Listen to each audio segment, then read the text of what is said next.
My name is Average Joe, and I'm a proud geek with expertise in movies, superheroes, and animation. My name is Beef Pork Ribs. I'm a fine repository of esoteric knowledge, which I suppose most people would qualify as geeky. Though I dabble in many fandoms, my main areas of expertise are anime, movies, and Belgian comics, with a strong recent insurgency of D&D. Our mission is to bring nerd and geek culture to the masses by sticking it all under the microscope. Welcome to the Bat Jar Podcast.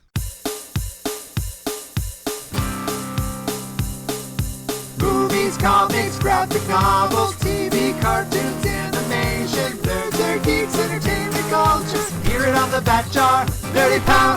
Nerds and geeks, come gather around the scene. Come and join us in the Bat Jar. Come and tune into Average Joe and his team. Lots of room here in the Bat Jar. When the newest nerdy news drops, these podcast pals put it under the scope. DC, Marvel, Disney, Star Wars, cinematic multiverses. Bat Jar, Nerdy Power. Hello there, and welcome to the Bat Jar Podcast, where we put nerd and geek culture under the microscope.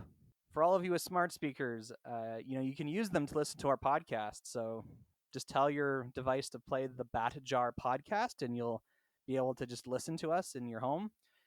But be very clear, because the first time I tried saying, "Okay, Google, play the Bat Jar Podcast," it actually played the Bachelor Podcast, which I learned is a podcast that exists about the TV show The Bachelor. Shameless plugs aside about our podcast, what are we talking about, Joe? Average Joe. Yeah, we are indeed covering the news today. We're not talking about a specific band. We're not talking about Huey Lewis in the news. We're not talking about news programs that are airing on TV or online.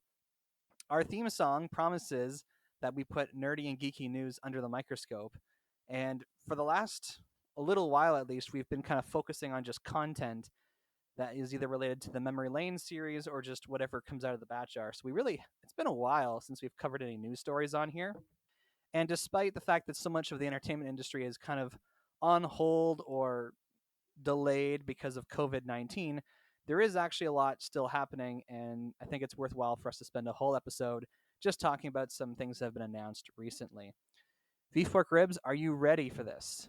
I was not born ready for this, but I did do some research, and I am, I believe, ready for what we're going to be talking about. And Ben, the movie buff, you are here with us once again. Are you ready to talk about some news items? Hey, how are ya? And yes, I'd say I'm fairly ready. We're really putting on our reporter hats today. So, first story I thought was important to talk about. The latest major streaming service has been released in America, because once again, we have a situation where a streaming service exists that is only available in America. HBO Max, the Time Warner themed streaming service, the Warner Brothers themed streaming service, launched for US residents in just actually a few weeks ago on May 28th, I think it was. And so it's kind of in a way pointless for us as Canadians to be talking about this, because we're not going to get this streaming service here. But it is a significant thing that's happened in nerd and geek culture. So I got to ask, were either of you even aware that this streaming service launched? I was not until it was on the podcast agenda, although I was a little bit, I don't know, surprised, because HBO already had their early access thing that to get their shows online. It wasn't a formal streaming service, but they already had something. So it seemed weird that, strange that they would kind of double down on it. I understand the logic behind it, especially probably, since the whole shutdown in COVID-19, a lot more streaming is actually happening. But at the same time, it seems a little ad hoc. It's you're setting it up, and it's probably going to be too late by the time you're done setting it up to actually reap the rewards of it. Especially because, HBO's bigger shows have kind of been steadily going downwards, and I mean the biggest thing they had going tanked completely, and so it's kind of hard to see the justification behind it right now. Yeah, about a week ago, one of the guys that I follow on YouTube did a 15-minute video where he did talk about HBO Max. So I know a little bit about it, but yeah, I think I heard about it being launched. I heard developments over the last month or so. Because it was announced over a year ago that this streaming service was coming. And Beef Pork Ribs, you're right to be confused. HBO did have a kind of streaming platform already for just HBO content.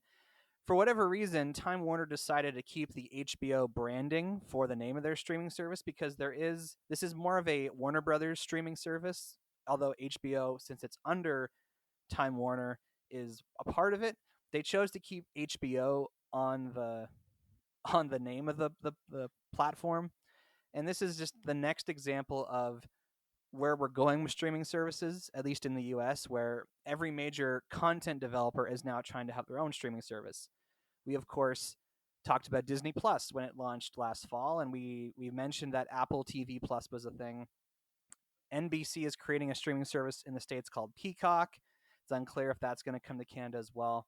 What we do know for Canadians is that all of the HBO Max original content is going to be available through the Crave streaming service. I guess Bell Media signed an agreement with the people who own HBO Max to have all of their original content go over to Crave. So if any of the original shows that get announced for HBO Max sound interesting to you, and if you live in Canada, you're going to have to get Crave in order to watch them. If anything, this is encouraging my already honed instinct to just buy DVDs of things I want to watch.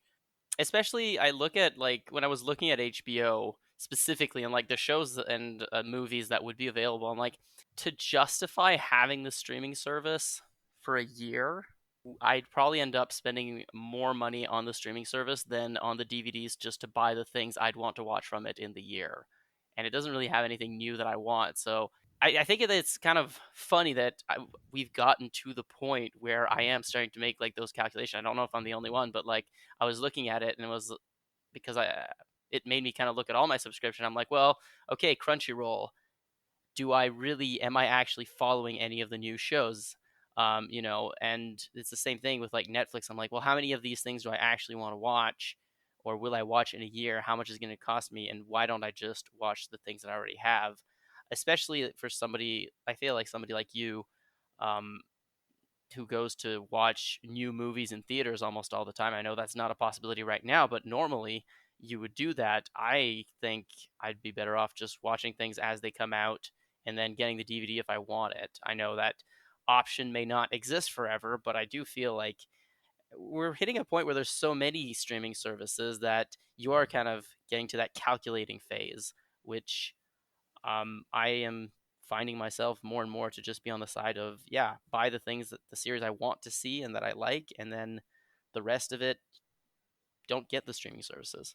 It's funny you mentioned that, Beeper, because a few weeks ago, as a gift to my wife, because she loves watching horror movies, I got her a subscription of Shudder, which has a whole bunch of horror, thriller, suspense movies.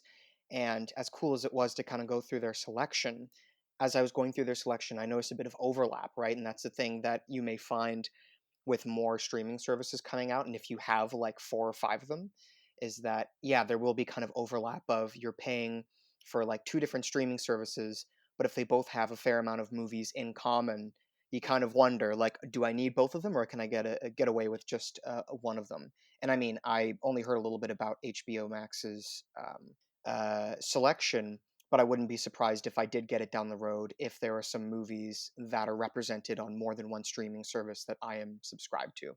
Just kind of to tie that in, I do remember at some point, like my parents getting, I think it was called Acorn TV, which had, to my knowledge, the only reason they got it is because it had some older British shows on it that they really enjoyed. But again, what they ended up doing is having it for like a couple of months while they watched those shows and then unsubscribe from it. And I think maybe that's also something we're going to start seeing where, like, because it's so easy to subscribe and unsubscribe, people will be like, well, okay, I want to binge Game of Thrones because I haven't seen it, or, I want to watch all the Ghibli movies because I haven't seen them. So I'm going to get HBO for a month or two, or, 3 months to enjoy those things and then get rid of it. Or, because I mean, to be honest, when I was looking at the selection, that's what I was looking at. I'm like, well, Game of Thrones and Ghibli movies, that's about all I see that I really would care about. But again, that's where the calculation comes in. Just buy the DVDs.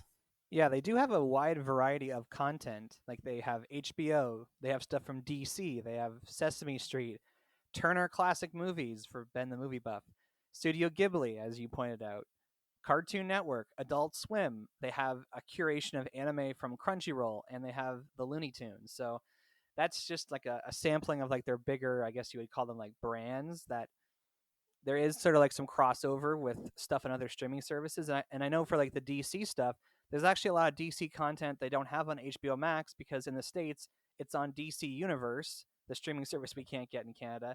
So they're not able to legally have it in two places. Yeah, and I gotta say that definitely caught my attention when I heard about all the old movies that were on HBO Max.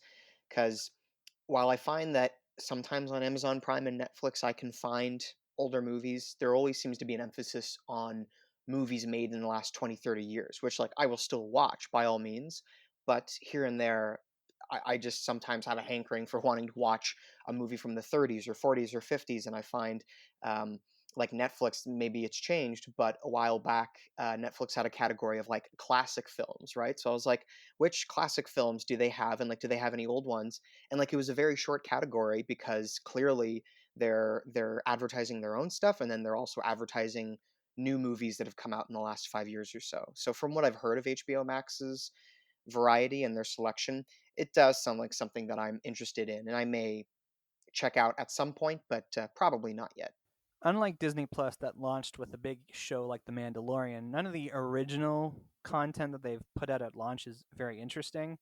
And the things that I am interested in that are going to be originals for HBO Max, there's a Green Lantern show that they've announced for it. There's a Justice League Dark show that's going to be produced by J.J. Abrams that's going to be on there. But it's going to be like a year or two before these things come out. So there really is no, even if I could get it in Canada, there's no incentive for me to sign up for Crave to get access to this content until those shows are released. And this actually brings us really well into our next story. One of the things that is going to be an HBO Max exclusive, which will admittedly be maybe the only thing I actually need to pay to get access to, is it's been announced that Zack Snyder is going to be working on his cut of Justice League. And this has been a campaign that's been going on through social media for 3 years now since the Justice League movie came out. The hashtag released the Snyder Cut. And for a while, they acted as if it didn't exist. They said, no, like the version of Justice League that people saw in theaters was the final cut of the movie. Even though Zack Snyder, for people who don't remember, Zack Snyder was initially the director of Justice League, and partway towards the end of the principal photography, had to step away from the production because his child committed suicide. And Joss Whedon was then brought in to finish production on Justice League, and the final result was not a very good film. I was still able to enjoy it, but knowing that it was a very rough, like not very good movie. And people on social media kept going on about how, oh, like if Zack Snyder had been able to finish the movie that he started working on, it would have been a much better movie. And people were crying out, yes, release the Snyder Cut, because they argued all the footage existed. You just had to give him the opportunity to do so. And so it's now been announced that the Snyder Cut of Justice League is going to be available on HBO Max in 2021. What do you guys think about this? I'm going to be honest. I think they need to cut their losses and not try to come back to it personally. Um, I think like it's been an interesting phenomenon, but it's not like it's the first time it's happened, and most of the time it hasn't been things that have made a big difference for franchises.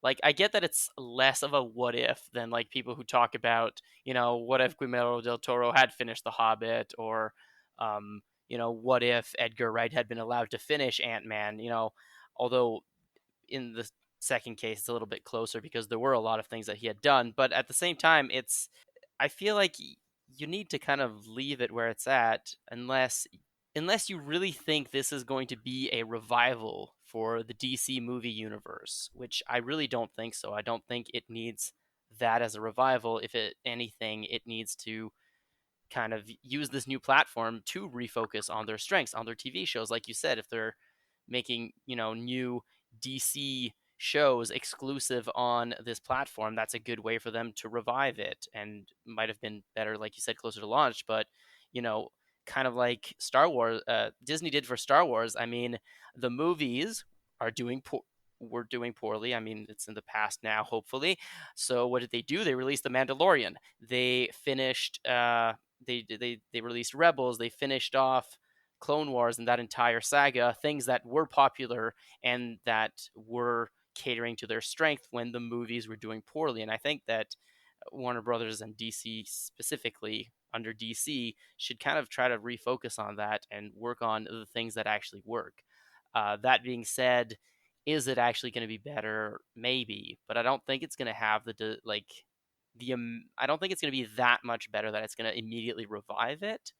So I don't know that I would actually care about seeing it or about, other than like morbid curiosity maybe, but I don't think it's that big a deal or as big a deal as people are kind of making it out to be.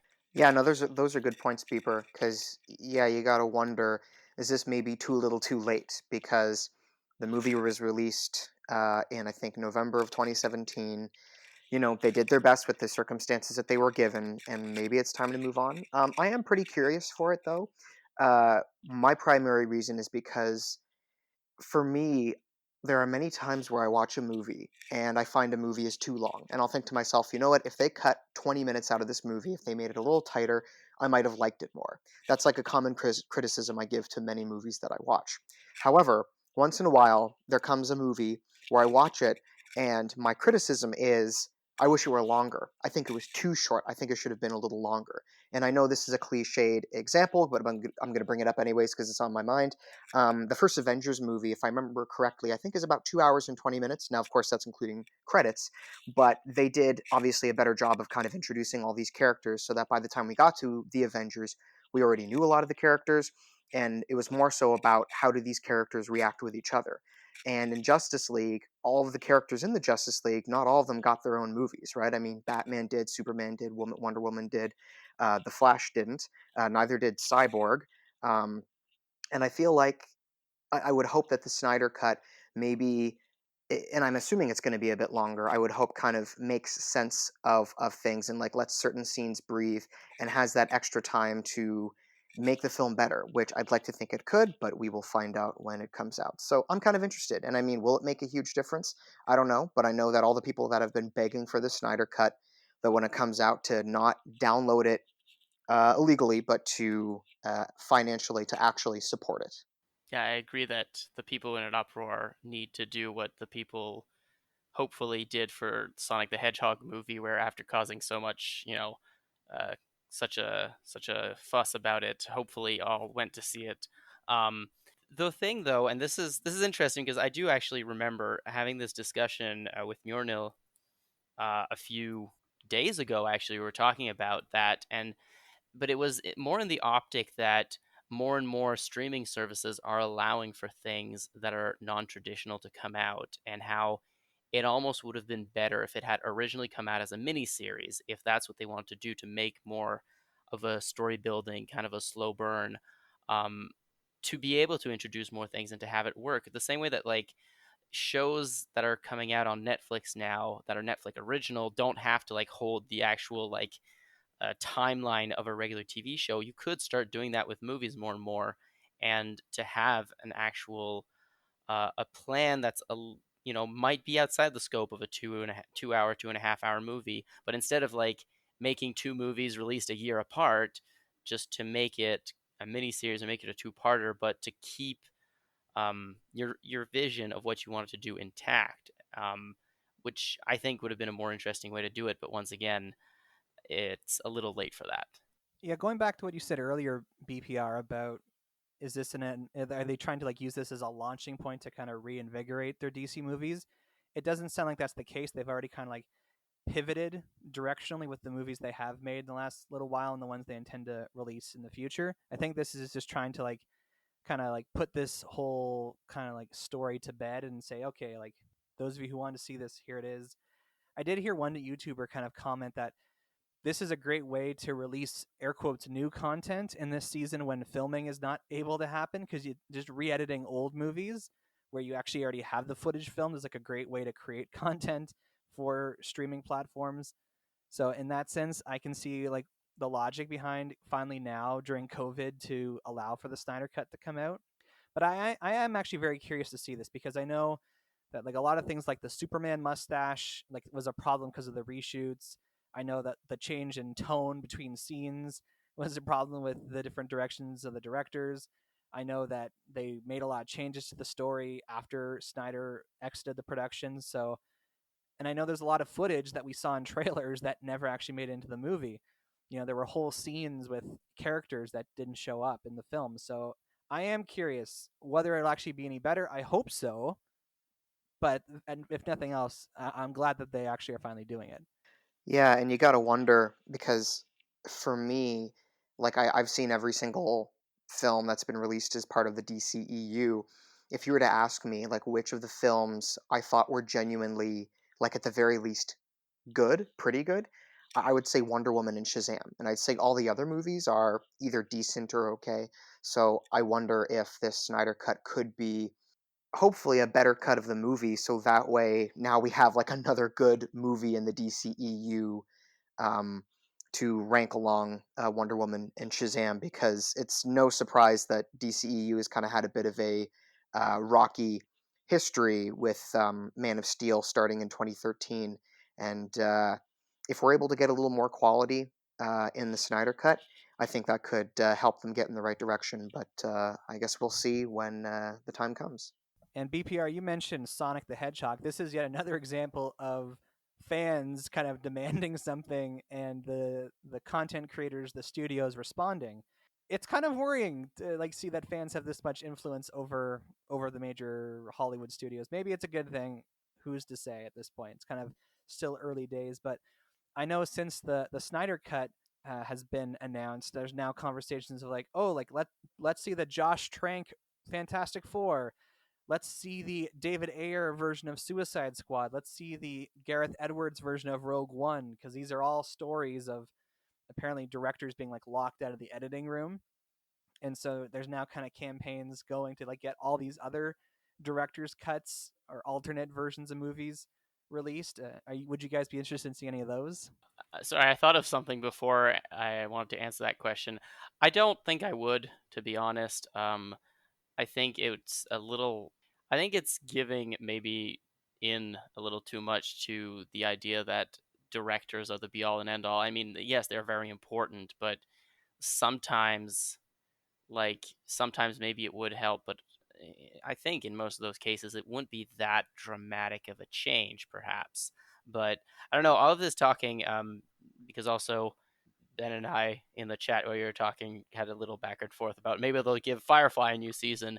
But there is a movie which Alan Tudyk is in, which is basically about that, about like fans demanding to have like a sequel. It's not a sequel to Firefly, I don't think. I think it's like another imaginary thing. Um, and it just feels a little bit like that, that it's like almost people demanding something that there is no need to have. And probably it will end up blowing up in their faces, and you know then there might be like this guilt of like, well, we asked for it, now we have to pay for it, which is going to shift away from what the way that marketing is done. And I think also is going to feed in even more into this idea that Hollywood releases movies for the sake of nostalgia or for the wrong reasons, cutting down on original content. And I think that's a dangerous path to go, to have too much of the influence. Like you were saying, is that really where we want to go? I don't think so, because I think it is a good way to destroy creativity and to avoid having new concepts come to light. Yeah, I don't know if I would be interested in watching all of them, but I am interested in, watching a movie and so many years later there being talks about a different version of the movie where maybe the meaning has changed a bit, maybe because it's longer, we're able to learn more or appreciate it a bit more. When I started collecting DVDs as a teenager, one of the fun things was that I would like watch a theatrical edition of the movie. I mean, obviously, I think Lord of the Rings is kind of like the epitome of this, but it was fun to see a Lord of the Rings movie for the first time as a theatrical edition, and go like, wow, cool, what an amazing movie. And then when you got the extended DVD edition a year later, there'd be all these extended scenes and all these new scenes. And I think it is kind of cool to watch different versions of movies. So, yeah, I think with some of those movies, I would be very interested in kind of going to watch them again to see how different they are and to see whether they are slightly better or slightly worse than the theatrical edition that we've had. But yeah, I guess it just depends on the director and their movies, because like Ridley Scott, for example, I think he's done at least three, possibly more, like director's cut or extended cuts of his movies. So he's one of my favorite directors. So anytime he makes a movie that I've seen and that I like, if he does an extended version of that, I will genuinely and generally want to check it out. Speaking of watching movies again, movie theaters are starting to reopen, or they're scheduled to start reopening. In Ontario, where we live, the opening schedule is kind of allowing for movie theaters to start opening towards the end of June into July. And according to an article I read, Cineplex, the kind of biggest movie theater chain in Canada, is planning to open their doors like the first weekend in July and kind of re-showing some old classic films before the first like new movie to be released is now coming at the end of July. We talked about in our episode about nerds, geeks, and COVID that Tenet, the new Christopher Nolan movie, was going to be like the first new movie to get released, and its release date was like the third Friday in July. And that release date has now been pushed back only like 2 weeks, so it's still coming out in July, and it's kind of giving movie theaters, I guess, like a good 3 to 4 weeks of being open and trying to like see what the experience is like for having movie theaters in operation during a pandemic before a new film comes out. Yeah, so I got to say, this news story, I wanted to bring it up because I have heard a number of different theories and speculations over the last month or so about what was going to happen with Tenet, because, as we all know, a whole bunch of movies that we were so close to seeing all got pushed back. Some got pushed back to November of this year, others got pushed back to next year, 2021. Yet Tenet seemed to be the one that kind of firmly put its foot down and said, I'm going to open in July because things are going to be better and it's going to be time to go see movies. And when you come to see your first movie or one of your first movies back from lockdown, it's going to be Tenet. And I did read an article a few weeks ago where they said that Tenet was going to be pushed, right? That Tenet was not going to keep its date. And of course, my thought was they're going to push it to October, November. They're going to push it until it feels safe to open up this movie when hopefully things have gotten better. But I got to say, I did not see it coming that they would push it back just 2 weeks to the 31st of July, I think. So I think that's really interesting that, because if I remember correctly, they're pushing Tenet back 2 weeks and they're having Inception, like a 10-year anniversary of Inception, showing on the original date that Tenet was going to be playing on. So I guess for some people, you can watch something like Inception and get pumped for Tenet, and then 2 weeks later you'll be able to see Tenet. So I honestly thought Tenet was going to be pushed back much farther. So I just find it very interesting that they're going to try July 31st, and who knows, maybe it'll work out, maybe it won't. Only time will tell. So I'm really curious to see how that plays out. I mean, I wouldn't watch Inception to get pumped for anything personally, but I have many qualms with that movie, both based mostly on the fact that it was overhyped and I didn't see it immediately, and then I did not live up to any of the hype. But I think it's a bold move, but at the same time, if they like, it's almost like a failsafe. We talked about it when COVID started, how like some of the movies didn't do as well, but then they're like, well, it's because it was in shutdown, people weren't going to movies, and I feel like it's almost in a way safer to do this, to only push it back a few weeks, to be like, well, if it doesn't make all the money, we have a good reason. And if it does, then we can, exploit it even more. There's no real downside to this, especially because they've proven that, an online release can still work, and they probably will still do that in tandem with it. And I'd be more interested, rather than the way it does in theaters, would be in that if they do a hybrid release, and if this kind of becomes the new standard, because it's going to be, to me, that's more interesting, is how people are going to respond to it if they make a hybrid release, both in theaters and online. And if not, if somebody else is going to try that, and how that's going to start changing things, because let's be honest, it will start changing things if it does very well kind of in that format. Yeah, I think part of what's happening with Tenet is that Christopher Nolan is a huge enthusiast for movie theaters, and he's very much an enthusiast for the movie theater experience. That's why he does so much work on his films with like IMAX and trying to like create like a real quality experience for the moviegoer. So, from what I understand of this situation, is that he's been like the main person like fighting for it to get a theatrical release and not getting like the digital, premium home experience, because his movies, and I would agree with most of his movies, I enjoy them more when I'm in a theater. Like Dunkirk was an incredible movie experience in the theater. I don't think I would enjoy it nearly as much if I was at home. But who knows? Might also be an opportunity for growth. The way that Quentin Tarantino used to insist all his movies be done on film, and change that, I think, for Once Upon a Time in Hollywood.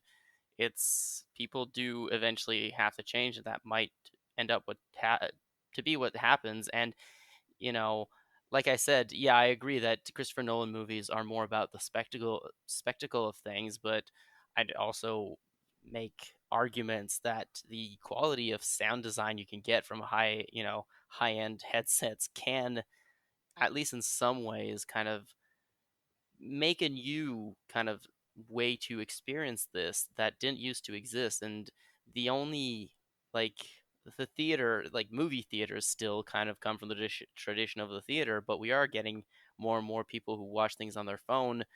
Again, watching it online might, on a computer with a good sound system, might just become a new standard, especially after, as we have no idea what the after effects of COVID are going to be like. So I think that's what I'm more interested in, is how that's going to change and evolve, rather than the movie itself.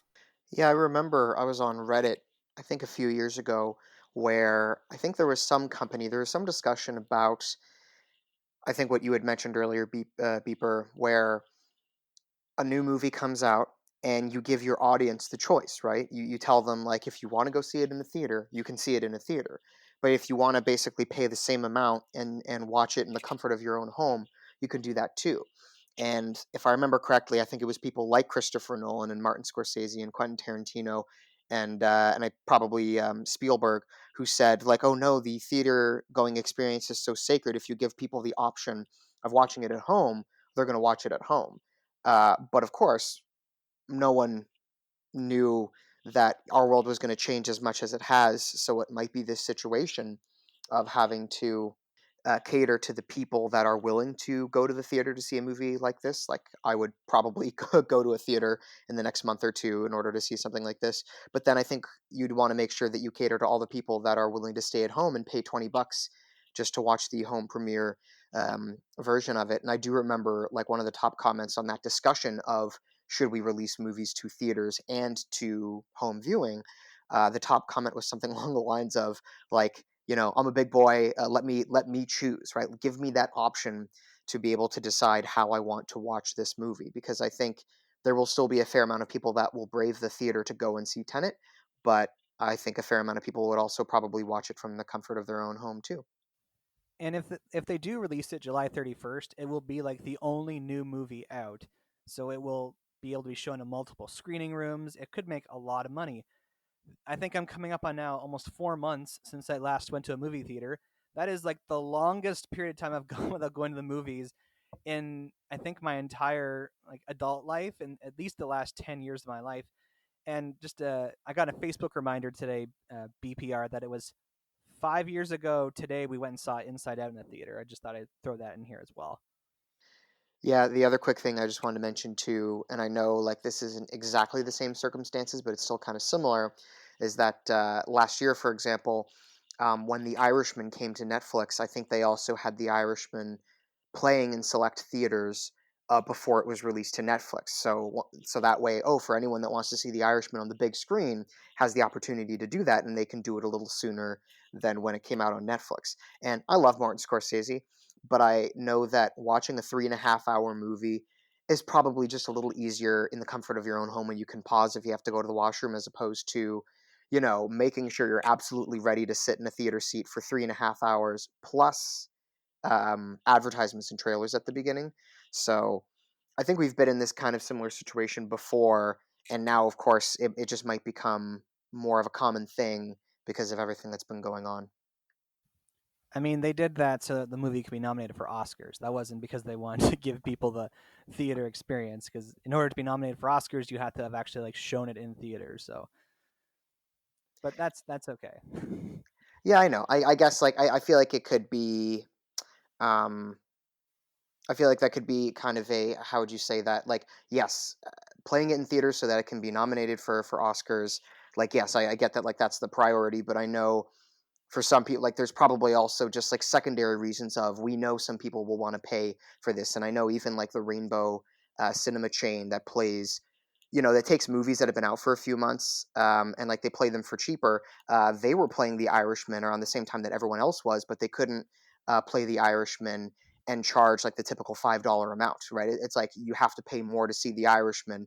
So I imagine that was also like kind of on their radar about making a little bit of money on the theatrical experience before it gets dumped on Netflix and everyone watches it there. So, but yeah, that's a fair point.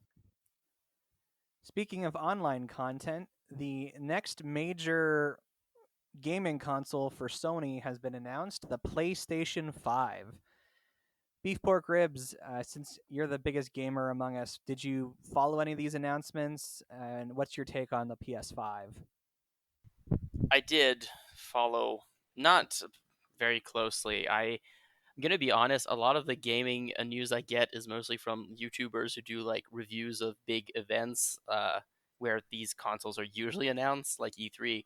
But I've been looking at it, and I don't know. It's a weird mix of like a lot of the games that are being talked about as coming out for them. A lot of them are like sequels or games that like have done well, and it feels like um the PlayStation, like the PS5, is basically just following what they were doing before and being like, yep, we're doing better graphics, better games, slightly more immersion, but nothing like particularly like different, I guess is the best way to say it. Like and that's not a bad thing, as when we did our kind of year of review, like it's often the same games who are the best selling ones. It's often, you stick with a few things that work and it works. But that's the thing, again, for the PlayStation 5, I feel like people are making a bigger deal out of it than they should. Maybe I'm missing something. It is that much more special, but honestly, it just feels like yeah, look, we're better at doing good graphics and immersive video games, and we have a more powerful, more compact machine. But like, that's what Sony has done with every iteration of the PlayStation. So I don't think it's like that exceptional. It's like I find that it's as exciting as any other PlayStation announcement was, where it's like, yeah, PlayStation's got something bigger, better, newer, but not something different, which to me is not a bad thing. It's the consistency of Sony that keeps them selling really well. Um, but it's again why, for the whole console war, I'm definitely on the side of Nintendo, because it's like uh, when they release something new, it's innovative, and it's not just more of the same. That being said, though, the PS5 looks like it's going to be great. Gorgeous graphics on the games, and I'm sure it'll do very well. But I don't see it as being something as newsworthy. But then again, there might be some more title release that I missed that are a little more exciting. But I find that those will probably trump the actual console coming out. Would be what games are coming out for it. Yeah, it looks like a reverse ice cream sandwich. Like the console itself is like white, on either side, and then it's got like black casing in the middle, and then it's got a kind of funny shape to it. That was the big thing I saw on social media, was people reacting to how funny the console itself looked. And I think the only other thing related to it I noticed was that they announced a kind of like a Spider-Man game that's going to be an extension of the one that came out 2 years ago, but focusing on Miles Morales Spider-Man instead of Peter Parker Spider-Man. So I was like, okay, well, that's something cool, but it certainly does not bring me anywhere closer to actually wanting to get one of these things. Yeah, the PlayStation console for me is one that, like, the first one is probably the one that I spent the most time um, playing on as a kid. And, I've been more of a computer and Nintendo guy, so I haven't played that many games on the PS2, 3, 4. But I think the one thing that actually kind of stood out to me, and I mean, will I buy a PS5 unless I hit and win the lottery in the next few years? Probably not. But I did notice that of all the games that they're releasing, there's one called Sackboy: A Big Adventure, which is part of the Little Big Planet series, and that is actually the first game, the first Little Big Planet. I spent a lot of time playing on the PS3, I think, and then I believe they did a Little Big Planet 2, which is also kind of fun. But yeah, I really enjoyed playing that first Little Big Planet game. So watching the trailer for the new one that they'll be releasing later on this year definitely caught my attention. But I imagine it'll be a case of, if one of my friends buys the PS5 and happens to buy that game, yeah, I'll definitely come over here and there, when it's safe, of course, and play it with them. But yeah, that was really the only thing that stood out to me. And I don't want to start the whole debate here, but most of those games will be out for PC too. So I'm finding that it's, I don't know, it's getting harder and harder to get hyped up for new consoles when you can hook up your controller to a computer that may be just as powerful, if not more, and is useful for other things as well. So it's like it's hard for me personally to get hyped about the Xbox and the PlayStation that are basically computers that are they're gaming computers that can't do anything else.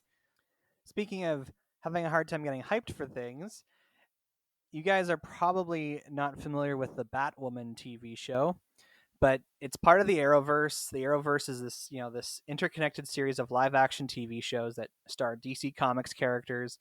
And one of the shows that started this past year was called Batwoman, and it's a character from the comic books. She's actually Batman's cousin, and in this Batwoman show, the setup is that Batman has been gone for some time, and so his cousin kind of steps into the mantle of being like the protector of Gotham City. And the show went through its first season. It crossed over with the other Arrowverse shows around Christmas, and it got renewed for a second season. So everything seemed to be going well for the show. And then last month, it was announced that the star of the show, Batwoman herself, Ruby Rose, would not be returning for the second season. She cited some issues about the long working hours and that she'd suffered some injuries, and further reports kind of hinted at the fact that she never got quite adjusted to living in Vancouver and working 14-hour days, and so she just wanted to kind of get out of it, even though it was, the series lead role in a TV show that looked like it was going to go on for a few years. So what's been decided is that because the star of the show doesn't want to continue, that they're going to recast the lead character. And further news kind of came out after that to say, okay, well, we're not going to recast her specific character. We're going to write her character out of the show, and we're going to have a new character take on the mantle of Batwoman. So, like, starting in season 2 of the show, which will start next January now because of COVID, a different character will be wearing the mantle of Batwoman on the show. And so I'm curious, do you guys think this is a good idea? Would you rather they just recast the same character, or do you think they should have just canceled the show? I'll say honestly, it's an interesting thing because like there isn't that much of a precedent for it, and usually that's what you do is you kind of like if you need to make casting choices, you write it into the show. Sometimes it's more contrived than others. And it's, I mean, let's be honest, TV shows have had a history of doing things like that for a really long time, whether it's, changing characters, having characters come in and out of it, or the big one, trying to write pregnancies into the show because the actress, the main actress is pregnant, and you're like, well, she got pregnant in the show as well. I don't think it's that weird or that big a deal to be doing that casting. Now, of course, the timing of it is unfortunate and isn't great, but having no real investment in the show, I'm not that interested in it.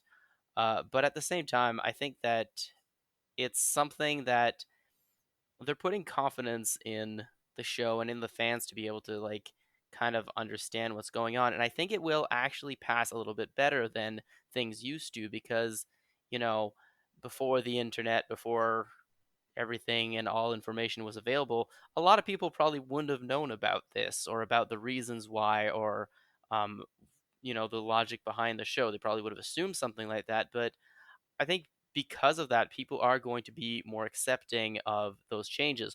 Whether or not that breaks immersion will depend vastly on, how well the writers finagle their way around that change. But I think it's a good thing, and I think it's especially for a show that's kind of like budding, and because they're trying to expand that universe more, I think it's a good idea. Though I have seen a number of people commenting that it's a terrible idea because the show was based around her relationships with other people, um, which is unfortunate. But I feel like in a universe that's as wide as the DC universe, you can bring in other characters, and why not have them interact with the new Catwoman in a different way and be like, "Wait, you're not Catwoman. What's going on here?" There are ways to go around that and to use it as an opportunity to make it grow. Sorry, Batwoman. Yeah, I think a common thing that I've seen in shows, whether I've watched the full shows or just heard about this, is that there's great difficulty when you cast someone as your lead and they've been on the show for like 5 or 6 years. They've been on the show for as long as people can remember. They've been on many episodes, and they've really become an inherent part of what that show is. And when you take that character away and try and replace them with someone else, um, I know that that is a very dangerous and tricky thing. But I think, as Beeper was saying, and from what I can tell, I think the show has only gone on for one season. So I think having, and I believe it's Ruby Rose who is playing Batwoman for the first season, that I think this is still actually a great time to change it up and have someone else take up the mantle, to see if they can still make it work, because it's not like Ruby Rose was on the show for 5 years and now everyone's losing their minds that she's gone. It just might be another opportunity where they have to do what they've done in the past, and that's recast her and hope that the next person that they find will do just as good of a job, if not better. And if Doctor Who has taught us anything, is that sometimes you can trust your fans and do ridiculous things and it still works. As someone who is invested in the Arrowverse, I have only seen the first 2 episodes of Batwoman, so I didn't keep up with the show this year. Maybe I'll watch it during the summer, who knows? But I think I would rather they just recast the character, because you pointed out, BPR, so many of the other characters on Batwoman have a relationship with Kate Kane, like Ruby's character.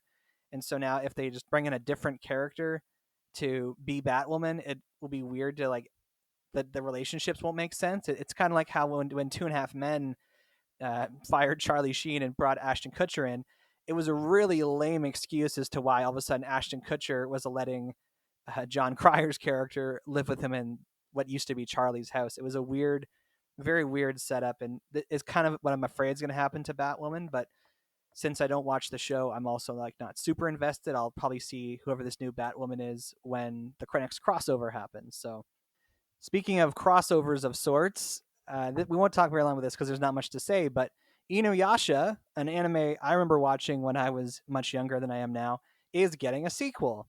It's been announced that a sequel / spin-off of Inu-Yasha called Yashahime Princess Half Demon will start airing in Japan this fall, and it's going to be focusing on the children of the characters from the previous series. So the main 2 characters are a brother and sister who are the children of Sashomaru, which is Inu-Yasha, the title character's brother, and Inu-Yasha and Kagome's daughter.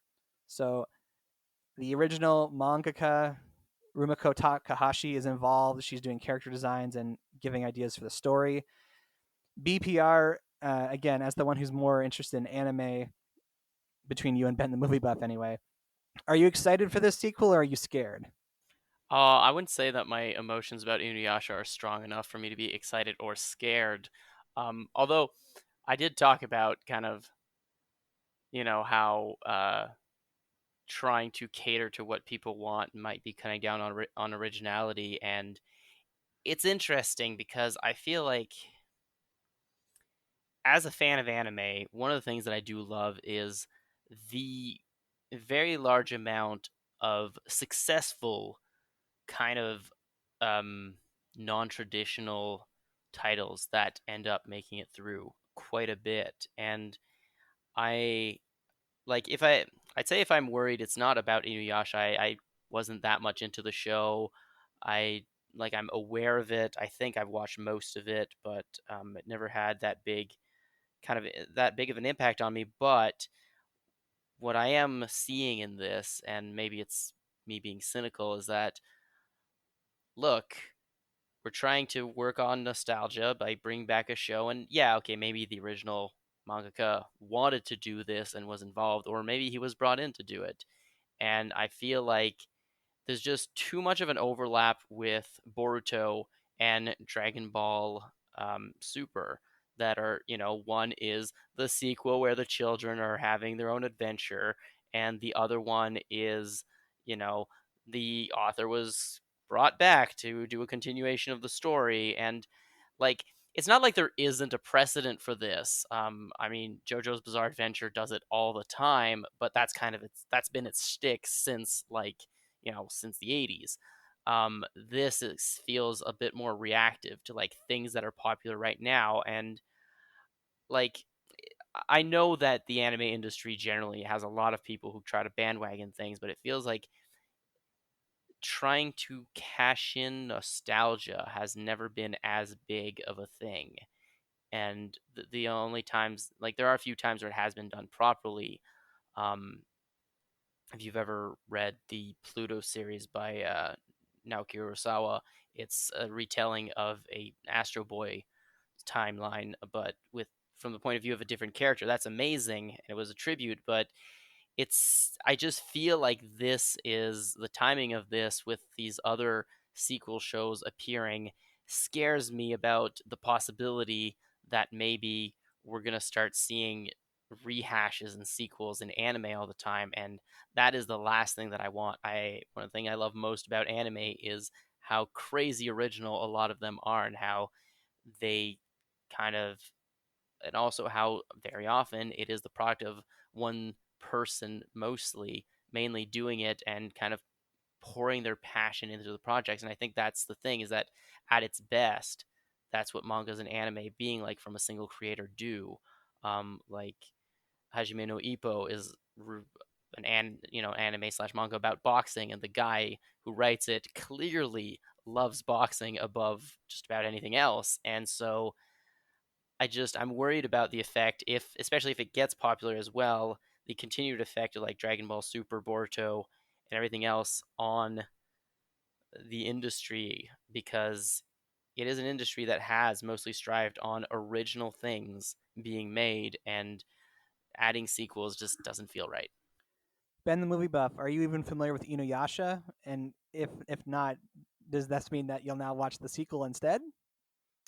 Well, I'll be honest, the last time I heard someone talking about watching Inuyasha was in high school. So, yeah, maybe one day I'll check it out, but yeah, I'm not in any rush just because I just have a million other things to watch. Because the original is on Netflix, so it's pretty accessible for people now if they really want to go watch it. I'm admittedly a fan of this series. I remember watching it when I was younger. I might actually like go and rewatch it now in anticipation of this sequel, because I don't share not pessimism or cynicism, just the concern that BPR has. It's true, there are a lot of sequels to more popular anime from decades past that are coming out now, and it does take away from the originality of the potential success of original shows coming out. But I have enough excitement about this. I'm at least curious. Like, I want to see what it's like to, see if the version of the story that Rumiko came up with is different than what I imagined happened to the characters after the original series ended. So, and speaking about the original series ending, I've tried my best to make some transitions between the topics. That's actually going to be it for our news show today. There was one other major kind of news story that we were going to talk about, but I think it's actually just going to be our next week's episode instead. And so, having said that, that's the latest news, or at least a sampling of the news that's come out in the last month or so since we last talked about any kind of news. It's now time to go inside the bat jar and look at our mail. And we do have an email this week from Jeremy Cote. And it says, "Hello, fellas. I hope this message finds you all well. Just got back into listening to the podcast after a long hiatus, and wow, definitely loved the episode about James Bond. It's been on my list to watch more of the James Bond movies from before the current era. I'm guilty of seeing all of the Daniel Craig movies, but none of the others, and your list and episode has definitely pushed me over the edge to want to go and watch more of them to round up my understanding of the franchise. A question. I'm curious about this list and how it pertains to the video games. Obviously, GoldenEye was a huge hit and the only one I'm familiar with. And I wonder if that video game being so iconic / successful led to Pierce Brosnan being so high on the list. I will admit that I don't really like Pierce Brosnan as an actor. He always strikes me as a bit of a pretty boy, but I have never seen a James Bond movie of his. Any thoughts? Looking forward to hearing your response. Now to listen to the Lord of the Rings episode. Cheers." Well, thank you, Jeremy, for emailing us. So, what do you guys think? Do you think the success of the James Bond video games tied into the success of the movies? I think, if anything, the opposite is kind of true. There's so many things I want to say about the video game and about the movie. Although the one thing I would say is go watch GoldenEye. It's frequently referred as one of the better James Bond movies, and it will kind of explain why, partially at least, why Pierce Brosnan was such a popular Bond. But the other thing that I would say is I think that the popularity of GoldenEye is more tied into the popularity of the Nintendo 64 as a console rather than anything to do with the movies. Because even though we had there were a lot of characters from other franchises, which were quite popular in the game. Like you always wanted to play as Oddjob because he was really short, and you never wanted to play as Jaws because he was tall and was wearing a white suit, which made him really easy to hit. But I don't think that the success of the video game was enough to overshadow the success of the movie, at least in popular culture. I think that for gamers and especially for people who grew up with the Nintendo 64, GoldenEye was, a huge, breakthrough and a very different kind of game, but that was still a pretty limited crowd, especially compared to how many people love the movies. So I don't think they're necessarily. I think they're tied, but they're not dependent one on the other. Yeah, I'm inclined to agree with Beeper here because, I mean, maybe it's possible that a few gamers um, were playing GoldenEye and they're like, wow, this is cool. Maybe we should check out the movie. But I think, and correct me if I'm wrong, but I wouldn't be surprised if GoldenEye is the first James Bond game, or maybe one of the earlier ones. But we also have to remember that the series, which started in 1962 with Dr. No, like this series had been going on for more than 20 years by the time GoldenEye came out, before the movie came out. So I think, and it still goes to show today that there are lots of people, there are lots of fans um, that want to see these James Bond movies. So I think, yeah, I'd agree with Beeper that it's the success of the movies that probably got some people interested in trying out the game. I definitely played GoldenEye, the video game, years and years before I watched the movies, but I know a lot of other people were probably older than me and watching the Bond movies, growing up with the Bond movies, that they would have probably known about the movie before they knew about the game. I think another thing, apparently there was a text-based James Bond game called Shaken Not Stirred that started in 1982. Um, But the other thing is that if you look at James Bond games, GoldenEye sticks out as being the amazing one, and yeah, the most of the James Bond video games that I know existed are usually very disadvantageously. That's not a word, but they're usually compared to GoldenEye, and usually all pale in comparison, partially because of the nostalgia and because of what GoldenEye was. But again, I think that it'd be interesting to do an episode on James Bond GoldenEye, the game rather than the movie, because there's just a lot of things about that game that made it iconic, but I do think all of them were kind of like within the circle of gaming and don't really never really had that much of a bearing on the movie, because again, a lot of the things that made James Bond GoldenEye a popular game was the multiplayer, which was the thing that was most disconnected from the movie. Yeah, I'm looking at Wikipedia. It says the last time there was a James Bond video game was in 2012, and it was some kind of Legends, 007 Legends game, where it kind of like, I guess, was trying to bring together different elements of the movies, which sounds cool, but I never heard of it till now, so I guess it did not do very well. And Quantum of Solace was the last Bond movie to get its own official video game, so definitely agree with what's already been said here. And I also agree that covering GoldenEye would be a fun episode topic, so I'm going to write that into the bat jar. The last thing to add to that, I think we're on the same Wikipedia article. There were 9 canceled James Bond games, and I think that's more telling than the amount of games that actually got made. Is that a lot of them got canceled because it's hard to do. So thank you, Jeremy, for your email. And if you, like Jeremy, would like to contact the show, we'll tell you how. If you want to reach the show, you can send us an email at, batjarpodcast@gmail.com. or you can tweet us at. The Bat Cookie Jar. You can find the Bat Jar Podcast wherever you listen to podcasts, including YouTube, because we got a channel. Share our posts on Facebook, write reviews, give our shows a rating. This will help all people join us inside the Bat Jar, and we appreciate it dearly. So normally this is when we would go into the Bat Jar and find out our topic for next week, but I kind of just made the decision unilaterally. Hopefully BPR doesn't shoot me for this, but next week we're going to talk about all of the online conventions that have been announced as a result of the pandemic, because in my researching for this episode, I found out about of at least 4 online conventions that have been announced that are kind of themed around something specific. So be really curious to talk next week about what does that even mean? Would we actually want to attend one of these things? There's a lot of questions that come into this, and maybe there'll be more information about these things next week. But Ben, the movie buff, because working restrictions are now being lifted and you're able to return to work, we won't see as much of you in the near future. So since you won't be with us going forward until you randomly make a guest appearance, does the idea of attending like a Comic-Con online sound interesting to you? It does. I mean, I could be wrong, but I think when we were talking about news about a month or more ago, where we were talking about all these conventions that were being canceled, and I said, like maybe they could move it online because that's one thing that a lot of different practices and activities have been doing is that if you can't do them together, try and find a way to do them online. So I think I kind of predicted that this might happen. So yeah, I'm interested in it. I mean, I'm not going to have that much time for it moving forward, but it is kind of cool, and I think it's a good way to adapt to the circumstances.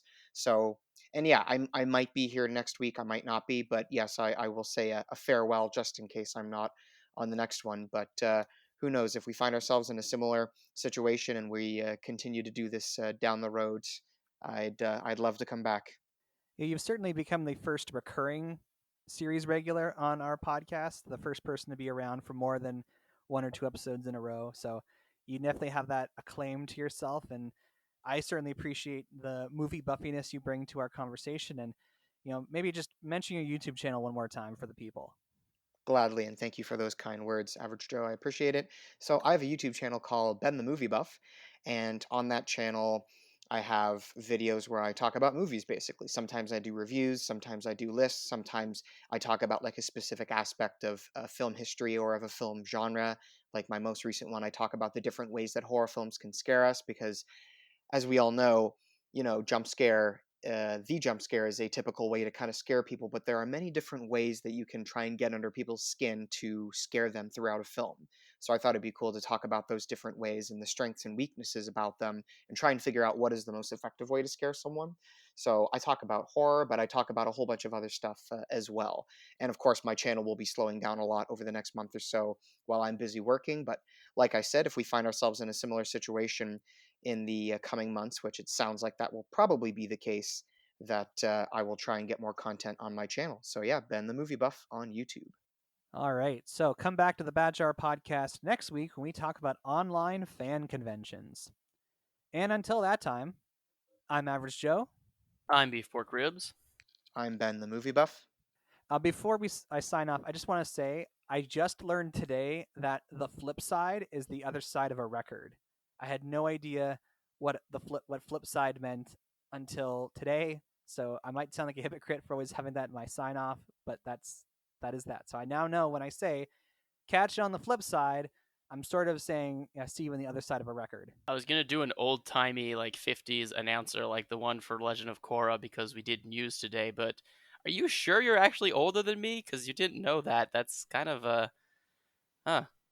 well, enjoy life this week, people. See you in the next one that I'm in.